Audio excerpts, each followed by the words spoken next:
The New Jack jumps Victory and attacks him with a pipe.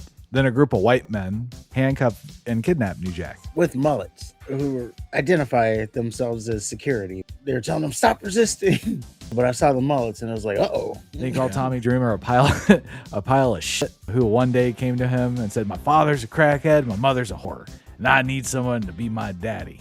And Funk said, yes, I will be your daddy. Mabel, who is billed at 500 pounds. The other guy was probably 6'6", and we got a little 5' nothing Spike Dudley, and then pinned both of them. Like, not even a traditional pin. He just sat on him and crossed his arms like he's conquered. This It was a pretty good wrestling match somewhere in there. Unfortunately, Sunny wore a very short skirt. And no one noticed. Yeah. Because every time she went down for a pin, you hear the crowd.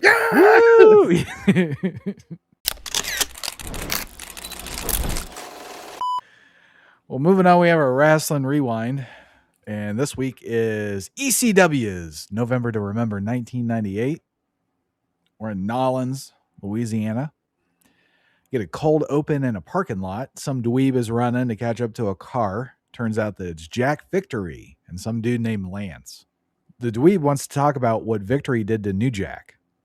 And then Victory said that New Jack deserved it, and they're not sorry.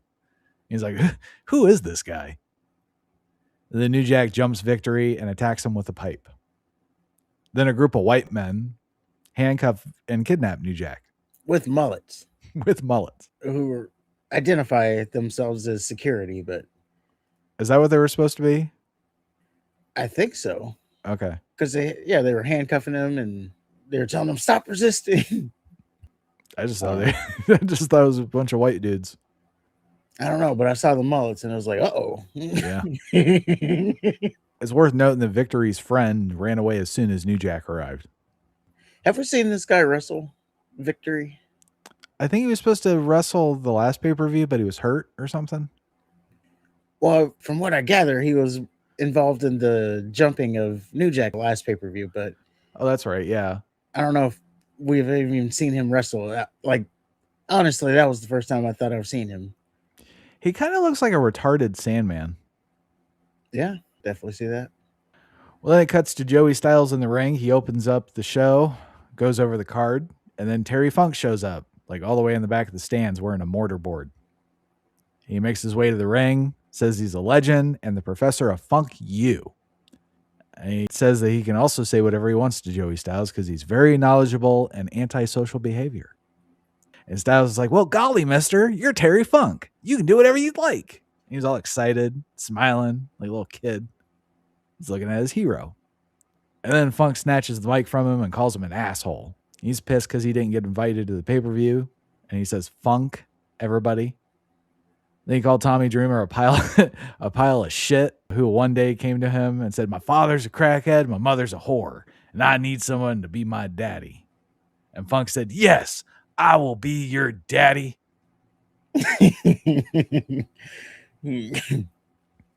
Dreamer ends up coming out. Funk calls him a piece of shit and a son of a bitch.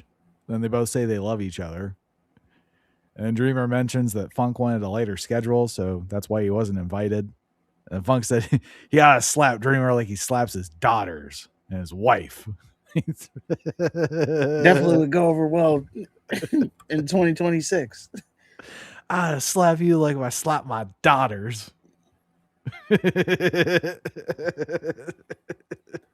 So specific. It was the wife line for me. It's like, whoa. Oh, no. Like, I get what you mean by slapping your daughters. Maybe you're just talking about a discipline thing, but then you're like, and my wife. It's like, whoa. Well, he throws the mic at Dreamer, and then Dreamer, of course, looked confused. Then out came the BWO, and they are facing Danny Doring and Angry Amish Roadkill.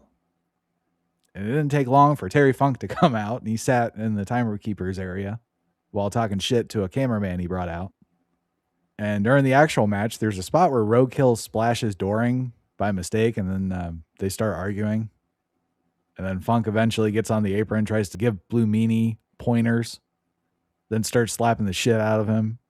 And then Meanie ends up having to hit him. Then Funk falls off the apron, sprawls on the table before landing on the concrete. Then he gets up, climbs on the table, and then puts himself through it. And he just starts throwing pieces of the table ringside and leaves. Definitely a weird spot. Yep. There was a neat spot where there was a frog splash moonsault combination from both Nova and Meanie. And then Meanie and Nova won after a modified DDT. And after the match, Terry Funk comes out and beats the shit out of the BWO until Heyman comes out. Funk sobbed afterward and beat up a security guy for no reason. Yes, as stated before, Terry Funk put himself through a table, and then that table shattered into pieces. And then when he came back out, he was beating the BWO with one of those pieces of table. So Paul Heyman's on his hands and knees begging him, and Terry Funk also gets on the ground as like on level with Paul Heyman, and then he single legs one of the then single legs one of the security guards. It's just the weirdest interaction, this whole thing. So out come the FBI. Tracy Smothers, Tommy Rich, Little Guido, and some big German guy. And they've kind of grown on me, especially when they say their hometowns are in Italy. The German guy is like, from Berlin, Italy. From Nashville, Italy. Yeah. Tracy Smothers is facing Tommy Rogers, who came out with Chris Chetty. And before the bell rang, Tommy Rich shits on Louisiana, LSU Tigers, Mike Ditka, and the New Orleans Saints.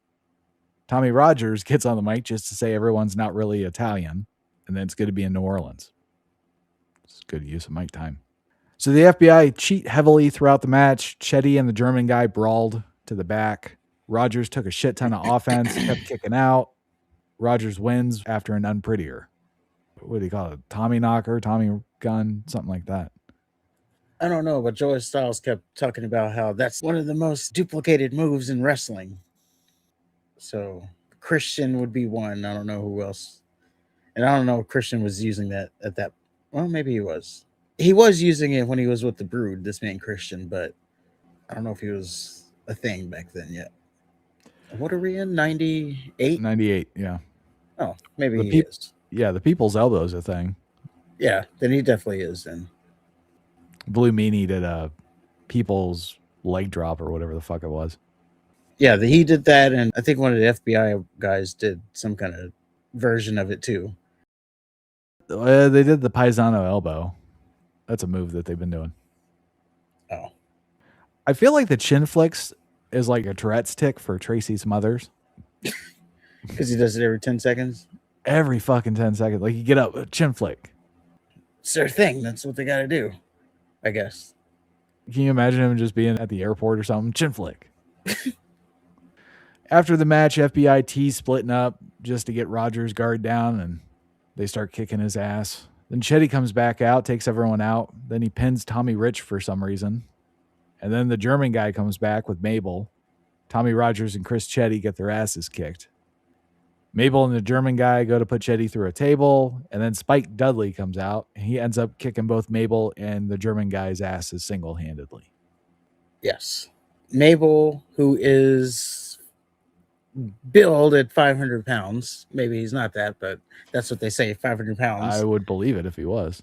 And then the other guy was probably pushing 6'6", maybe. He was so these dude. are two big dudes. Yeah. And we got little 5'0" Spike Dudley, who was beating both of them up. After getting his ass kicked. Yes. Then Spike pins Mabel to win a match that never started. Pins both of them at the same time. Oh, yes. He did the sliced bread on the one German guy, and then, or what does he call it? The acid drop? Yeah. He did the acid drop on the German guy, and then Mabel, he did the acid drop on top of the German guy, and then pinned both of them. Yep. Like not even a traditional pin. He just sat on him and crossed his arms like he's, conquered this little Spike Dudley. I don't like him. Well, then we get Axel Rotten, and Balls Mahoney and Masato Tanaka. Are they in a parking lot or something? They say they're too embarrassed to dress in the locker room because the Dudleys hurt Balls Mahoney and Masato Tanaka. Axel says that's okay because they have heart, and he guarantees that they're going to beat the Dudleys' ass. But first, we have Lance Storm with Tammy Lynn Bitch versus Jerry Lynn. Our special guest referees are Mikey Whipwreck and Sunny. Sunny comes out and changes her socks and shoes, stops everything for it. And there was a pretty good wrestling match somewhere in there. Unfortunately for Lance Storm, Sunny wore a very short skirt. and no one noticed. Yeah. Because every time she went down for a pin, you hear the crowd.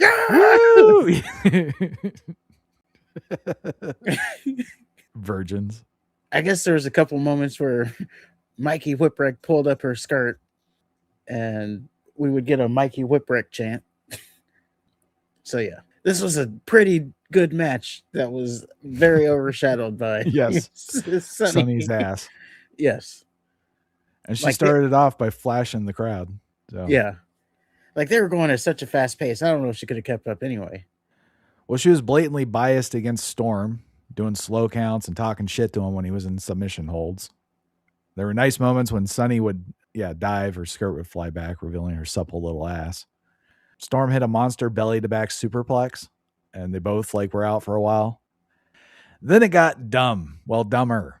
So Storm and Lynn are out because of the superplex. Sunny's counting them both out, like a referee should. Then Tammy Lynn Bitch decides to get in Sunny's face. They have not interacted at all up to this point. Sunny then punks Tammy, ends up stripping her clothes off and embarrassing her. Mikey Whipwreck then gets in between the two and ends up shoving Sunny on her ass. Well, this pisses off Tammy Lynn Bitch for some reason, who is just humiliated by Sunny. So she slaps Whipwreck for no reason. Whipwreck gives Tammy a stone cold stunner. Sunny then slaps Whipwreck. He's about to stun her too, but Jerry Lynn gets involved, so he gets stunned. Then Lance Storm nails Whipwreck in the balls and tries to pin Jerry Lynn. Lynn's able to kick out because Sunny slow counted like a motherfucker. Lance is fed up with Sunny's bullshit, snatches her, but Lynn grabs Storm from behind.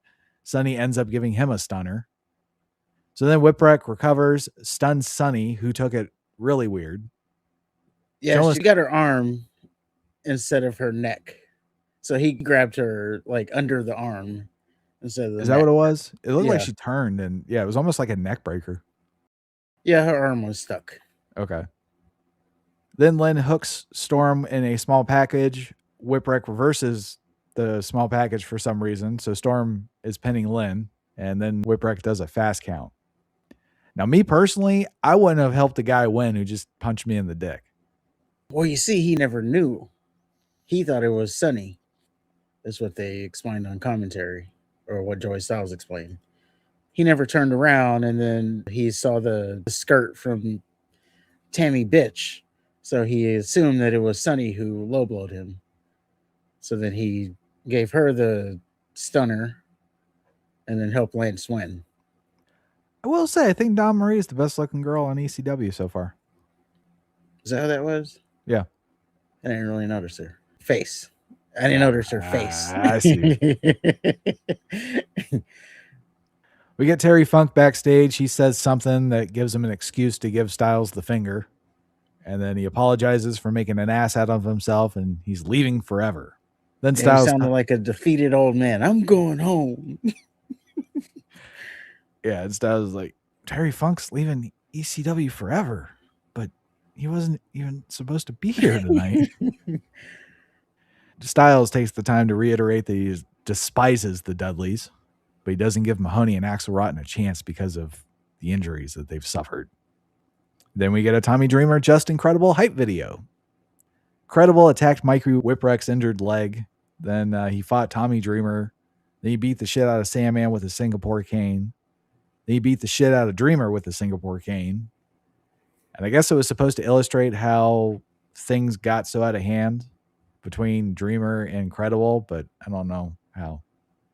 Yeah. Then we get Masato Tanaka and Balls Mahoney versus the Dudley Boys. This is for the ECW Tag Team Championship. Cyan Guy Dudley and Joel Gertner come out. Devon comes out saying they're going to get medieval on Tanaka and Mahoney. Bubba Ray vows to break both of their necks. Big Dick Dudley just roars. And then they get to the ring. Gertner's about to do his thing, but Bubba wants the mic. And then Gertner starts flapping his arms like a fairy and hands Bubba the mic. Bubba says they're the 4-time champions, the most scientific wrestlers in the world, and he and Devon and Big Dick are the toughest SOBs to ever set foot in a wrestling ring. Bubba says there's no one in the back or in the entire arena that is man enough to take their belts. Oh, completely random, but you bringing up the scientific wrestler thing, it just reminded me, Terry Funk, he was upset that Tommy Dreamer didn't pick him as his mystery partner, and he vowed that he had been working on a double moonsault from the top rope that he was going to pull out. A double moonsault. A double flip. Yeah. And he's like, I was going to do it tonight. I've been working on it. Well, he said he was going to do a double flip. I was working on this double flip, and then he came out later. I think it was when he beat the shit out of, was it Nova? But then he said, you want to see me do my double flip? And then he started flipping off your audience with both hands. Yeah. Just you saying scientific. I don't know why that reminded me of that. But well, Gertner did his thing. I like how everybody kind of circled around him to listen to him. He was done with introducing himself, and they kind of went to their business. Then out came Axel Rotten, Balls Mahoney, and Masato Tanaka. This team is in rough shape. Between the two that are wrestling, one has a fractured skull, the other one has a broken vertebrae. And Axel Rotten has fucked up liver and kidneys. So it's not looking too promising for the challengers right now. So before the match starts, Rotten tells the ref he might as well leave because the Louisiana State Athletic Commission said no chairs. Rotten says, well, that's just not ECW. The other two promotions can only dream of handling their business like we do. He calls the Dudley boys punk-ass bitches and pussies. So Rotten says, fuck Louisiana and its stupid laws. Louisiana is all about drinking on Bourbon Street and getting into a fight. So then Rotten wants the match to be a Bourbon Street brawl. He wants to tear this bitch down. So yeah, pretty good build up to the hardcore rather than just diving into it. Devon did a people's elbow. Big Dick got involved. All Axel Rotten did was stand ringside, holding his head. He talked all that shit. He's just watching his buddies get their asses whooped. Tanaka starts doing repeated elbows to Bubba, and for some reason the ref gets his face in the way, and he's taken out. Finally, Axel gets involved. He takes out Big Dick with a chair. And then he gets taken out by Sign Guy Dudley, and then Sissy Joel Gertner. Balls Mahoney takes out Sign Guy. Then Gertner hits him with a weak-ass chair shot and dances around like a sissy. And he somehow avoids getting nailed by Balls Mahoney. So good for him. But no, he doesn't somehow. He took forever. Did that comedic, He had like 10 years to get out of the way. Then Mahoney, Tanaka, Devon, and Bubba all have a standoff in the middle of the ring with chairs. Mahoney and Tanaka take 3 chair shots to the head, but their mortal head injuries have made them superhuman somehow. Eventually, Tanaka and Mahoney do roaring elbows to the Dudleys, go for the pin.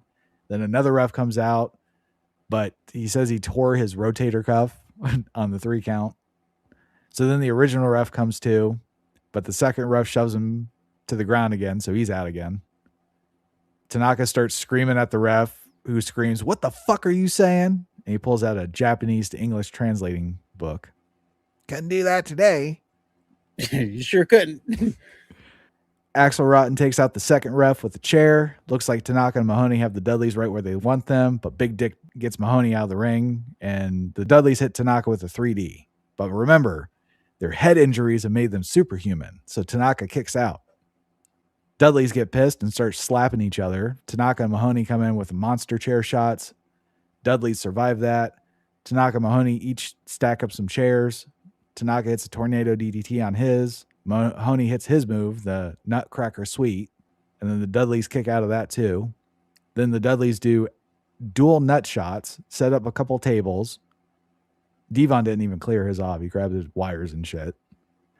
Then out comes Sabu and Rob Van Dam. They put Bubba and Devon each through a table. It was kind of cool because the Dudleys, they're each laid up on the table in the middle of the ring. Sabu and RVD climb on opposite corners. Sabu jumped over Devon to get to Bubba, and then RVD jumped over Bubba to get to Devon. Yep, each went the long way. Yeah. Then Mahoney and Tanaka won the match.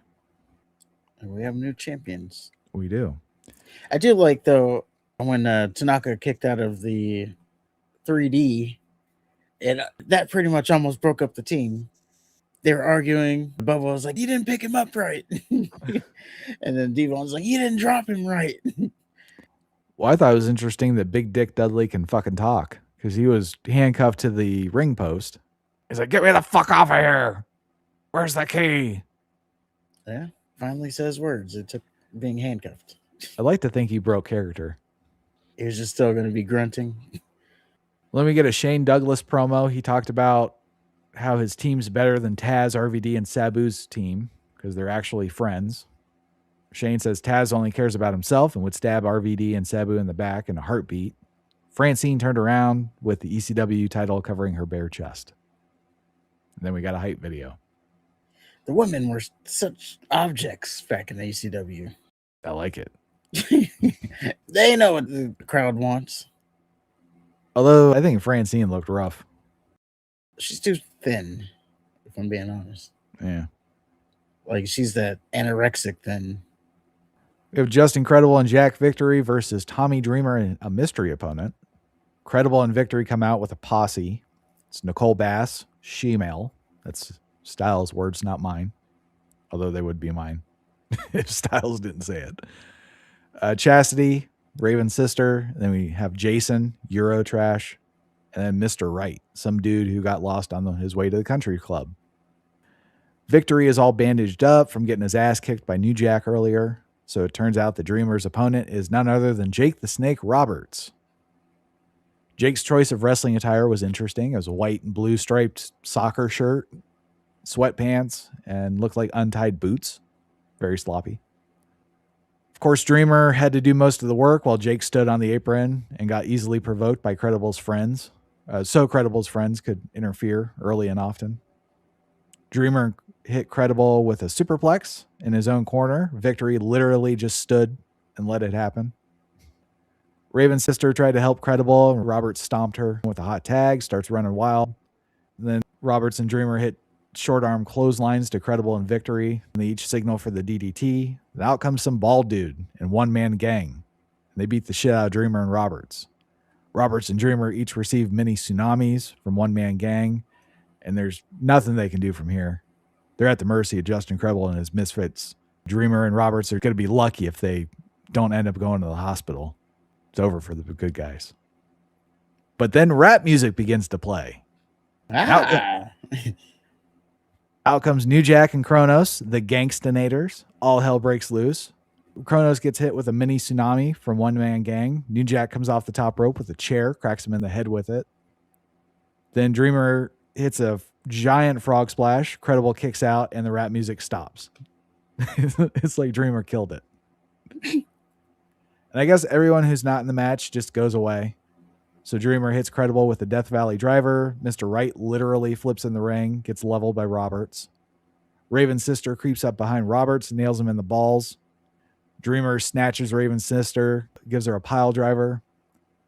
Nicole Bass comes in like a gorilla, starts screaming. Roberts nails her in the balls, delivers a DDT. Then Dreamer slides a ladder in the ring from somewhere, tosses Credible on it from the top rope. Roberts hits Credible with a DDT on said ladder, and that is the match.